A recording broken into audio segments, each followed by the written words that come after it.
Jodak ma Kingli e Kisumu West nyoro nyomako bimbe moko ariyo kendo chwalogi apis mar kambi mochung'ne le mag bunge KWS mantiere Nyalenda e boma ma Kisumu.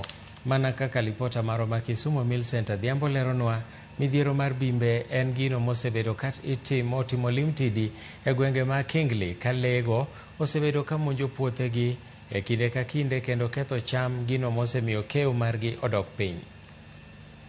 Joluo nogoyo ngero ni odiochieng jakuo en ndalo 40. Kawuono tiend ngero ni ne ochopo ne bimbe ariyo magin moko kuom bimbe mosebedo ka monjo jodak ma Kingli kendo mayogi chiemo. Picha mako Kanikanor Bodo mong'ere ni jabimbe tweyo otegu moting'o bimbego ei tuk-tuk mar terogi e apis kambi mochung'ne le mag bunge. E oteguno, bimbego picha golo kotenore kanyachiel chalo rude makipogi. E kindeno, picha nyiso ka gilaro maembe, chal ni wigi owil ni mano e achiel kuom chiemo mane omiyo ogeng'negi. Bang'e to moro nyiso Olo ka oneno malich ka mabus mogeng'ne od ang'ech e ketho ma ok mare ka lwete maketgi mag dhano oteno e chuma mar otegu. Jodak ma Kingli yango midhiero mar bimbe magisebedo ka giywago piny maru kuom higni buora, gino mosemiyo achiel kuomgi nyingo ledhi ni jabimbe. Giyango ni gisebedo ka giyudo lal ma wiyo yugno nikech gipuro to bimbe ema winjo mit luchgi, gino masani thiro weche pur e alworano.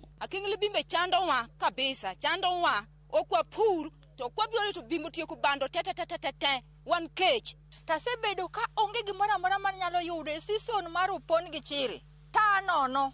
Gimoro no duma, gimoro no muogo, gimoro ni bel, gimoro ni njugu. Okinyal pidho, kodhi mora mora okinyal pidho nikech bim.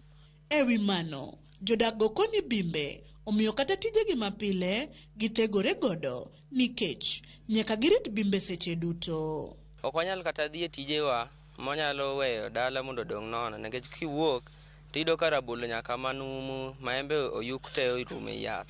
Koro chuno ni nyaka wabed abeda dala ka warit bimbe. Mine ywak ni bimbe ochayogi kendo miyo giyudo hinyruoge mopogore. An mokwongo bim nolawa magora piny, mae dong' neno lwetani. Mae sign symptom mar bim.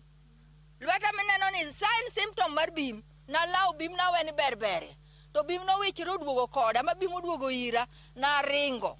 Bende giwacho ni kiweyo puothe, bimbe monjo nyaka mieregi magiwuothe ka githuon ka gima gine weg pacho, makata nyithindo dagiwe dhoudi obed gwen, guogi, chiemo motedi, mago bim ok ne wang' ariyo. Nyithindo ok nyal tugo oko. Gweno gichamo full kata kapok okete pi ka gikante magichakogo. Ka buok biro nan go yombe, nan gi ema, nan gi simba, nan gi guogi mang'eny kabisa, bimo nego. Nyaka gidonyo nyaka ot, gichamo nyaka kuon. Jodak go lero ni bim miyo kech limo gi piny maru, to onge okang' ma sirikal osekawo mar neno ni giyudo chudo kata kony mora mora.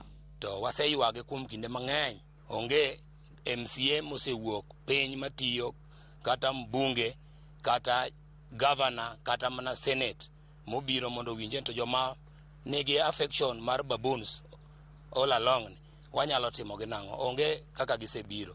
Sirikal to korka korgi yango ni chudo ne monj mag bimbe onge, chudo itimo mana ne monj mag rao kod nyang'. Sirikal wan nyaka wuognwa mana okeyo moro motegno mondo wang'e ni to bimbe gi wanyalo tiko gi nang'o. Ka bim donjo nyaka e ot, last time nagolo bime ot ewi tado, ka nindo to bimbe ne nindo malo ewi paro. Hawa wanyama kama baboon na vervet monkeys, they are not compensated.